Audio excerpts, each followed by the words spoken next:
ACC in this particular example has had this data available for a long time, and so we've gone through a long, robust ethics approval process to gain access to it. So in those conversations, we'd explored things like, well, what level of information are we going to be getting? Are we going to be getting a whole bunch of tick boxes, or are they literally handwritten notes? And it was all digitised, but essentially a digitised version of handwritten notes, to which the confused looks on our faces to them was pretty apparent. You're going to give us hundreds of thousands of records in digital handwritten notes. How are we going to deal with that? Thankfully, they had some examples of using in the past in terms of using Text Ferret in other parts of the sector, much bigger than ours. So they were able to give us a bit of guidance there. But the lights suddenly went on with us, and the team back here at Mount Safety Council were quite relieved in terms of, thank goodness I don't have to read their tens of thousands of records. Something is going to break the back of that. And so in terms of why that was really useful for us, because with the mountain of data that was available, it had been put in the too hard basket by our sector in the past.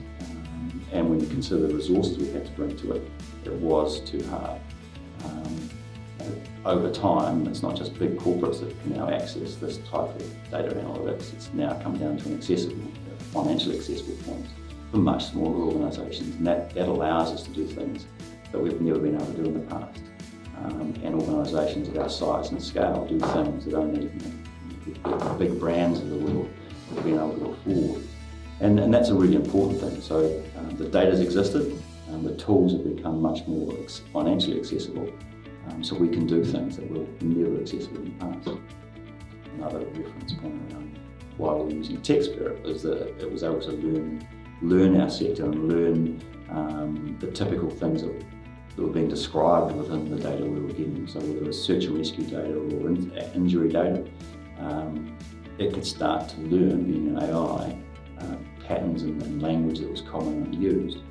It wasn't just a simple word search tool, and that was going to be important for us, because this is not a one-off thing. We're going to be replicating this and slicing and dicing different types of data sets into the future. So being AI-based, it's able to learn our language, learn the types of things that we're asking it, and every time we give it guidance, it gets better at doing its tool, and that was a key thing for us as well.